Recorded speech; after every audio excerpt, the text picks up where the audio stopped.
क्या paper syllabus से बाहर था, तो वर्तमान समय के अंदर शॉर्ट नोट्स वो 0 हो चुके हैं। क्या नए परिवर्तन कर रहे हैं। जो अभ्यर्थी 36 या 40 अंक नहीं ला पा रहे हैं वो स्कूल और कॉलेज में शिक्षा कैसे दे सकते हैं।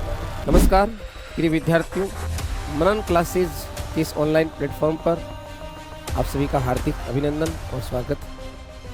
आज हम चर्चा करेंगे कि वर्तमान समय के अंदर आरपीएससी और कर्मचारी चयन आयोग जो है वो विभिन्न भर्ती परीक्षाओं में क्या नए परिवर्तन कर रहे हैं। और वैसे आरपीएससी ने तो अपने परिवर्तन के माध्यम से चारों ओर डंका बजा दिया है और विद्यार्थियों को खास तौर से चेतावनी भी दे दी है। इधर कर्मचारी चयन बोर्ड जयपुर के द्वारा भी वीडियो एग्जाम के बाद में जो हाई मेरिट आप कट ऑफ जारी है, उसके बाद में जो माननीय चेयरमैन है आलोक राज जी, उन्होंने भी स्पष्ट कह दिया है कि अगले पेपर थोड़े से स्टैंडर्ड के ही आएंगे, तो विद्यार्थी उसी हिसाब से तैयारी करें। आरपीएससी के द्वारा जो फॉर्मेट अपनाया गया है उस पर पहले भी हमारे आरपीएससी सदस्य केसरी सिंह जी का एक छोटा सा इंटरव्यू आया था टीवी पर, जिसमें उन्होंने साफ ये कहा था कि बच्चों को पढ़ाई करनी पड़ेगी और बच्चों को किताबें पढ़नी पड़ेगी, अच्छी तरह से पढ़नी पड़ेगी और मोबाइल से दूर जाना पड़ेगा। ये कुछ बातें कही थी जो बिल्कुल सत्य थी और उन्हीं बातों को आज अच्छी तरह से एक मोहर लगाई है आरपीएससी चेयरमैन जो उत्कल रंजन साहू सर हैं। उन्होंने क्या कहा है इसके अंदर, तो देखिए, भर्ती परीक्षाओं में क्वालिफाई होने के लिए मूल किताबों को पढ़ना होगा। जैसा कि मैंने पिछला जो आरपीएससी पर कंटेंट आपके सामने रखा था और कुछ मैंने जो मेरे लगभग 20-22 वर्ष का जो शैक्षणिक अनुभव है उसके आधार पर मैंने जो बातें बताई थी, तो वही बात इसके अंदर आई है। इन्होंने क्या कहा है कि मूल किताबें पढ़नी होगी। जो अभ्यर्थी 36 या 40 अंक नहीं ला पा रहे हैं वो स्कूल और कॉलेज में शिक्षा कैसे दे सकते हैं। और इसके पीछे रीजन इन्होंने क्या बताया है, तो यहाँ पर सीटें खाली रह रही है। सबसे जो बड़ी बात है कि हम ये कहते हैं कि सीटें खाली रह रही, सीटें खाली रह रही, कोई दिक्कत नहीं है। आरपीएससी जो है दोबारा एग्जाम कंडक्ट करवाएगी तो वापस उन सीटों पर एग्जाम होगा, एक नई भर्ती आ जाएगी, उसमें कोई दिक्कत वाली बात नहीं है। हमारे जो आरपीएससी चेयरमैन है उत्कल रंजन साहू सर, उन्होंने कहा है कि अभ्यर्थी ब्रीफ नोट्स वे प्रतियोगी बुक्स से भर्ती परीक्षाओं की क्वालिफाई करना चाहते हैं, ये संभव नहीं है। ये मैंने पिछले क्लास में भी आपसे कहा था, क्योंकि जिस अध्यापक को बहुत ज्यादा अनुभव होता है उसे ये अच्छी तरह से पता है कि मुझे किस प्रकार से मैटर को कैसे पढ़ाना है, कितना टाइम उसमें इंगेज करना है और मुझे विषय वस्तु कहाँ कहाँ से लेनी है। वो एक गाइड पर डिपेंड नहीं करता है, उसके पास में बहुत सारा अनुभव होता है, तब जाकर वो एक विद्यार्थी को उसके सामने जो है प्रस्तुत करता है। तो ऐसे जो व्यक्ति जिन्हें इस चीज का अनुभव नहीं है और बच्चों के सामने शैक्षणिक सामग्री परोस रहे हैं, तो उससे बच्चों का नुकसान हो रहा है।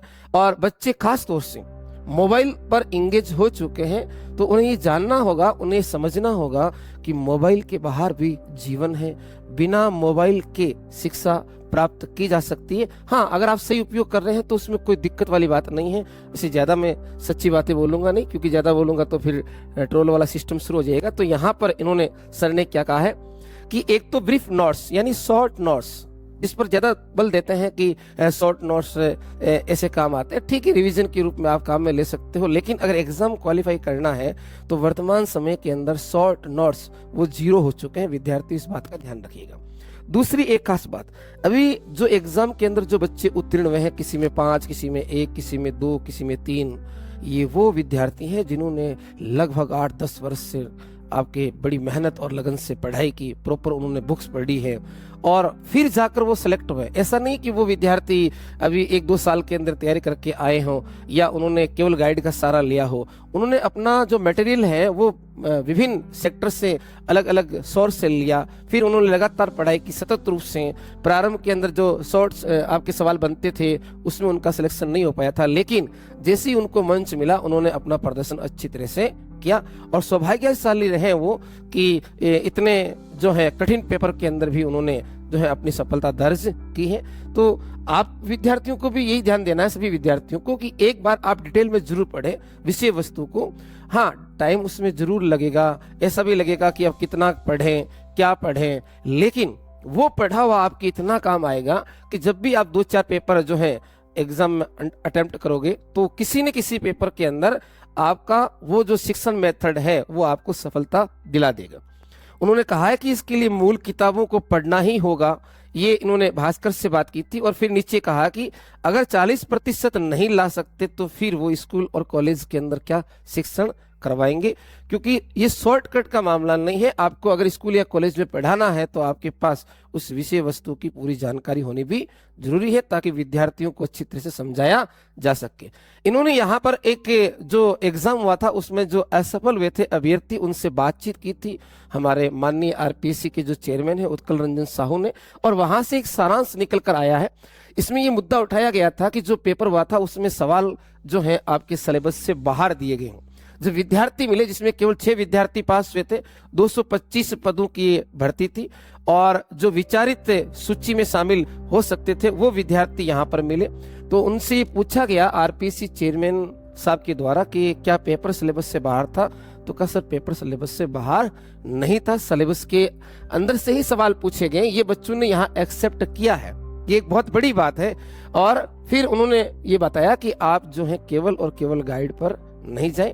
हाँ, अगर किसी ने बहुत अच्छी तरह से गाइड को प्रिपेयर किया है, उसमें बहुत सारे जो आपके सवाल बनने की टाइप है वो भी दी है, मैटर अच्छा दिया है, तो वो आपके काम आ सकती है। लेकिन फिर भी हम लोगों को मूल पुस्तक की तरफ लौटना होगा, थोड़ा सा मोबाइल से दूरी बनाना होगा, थोड़ी सी गाइड से भी दूरी बनानी होगी।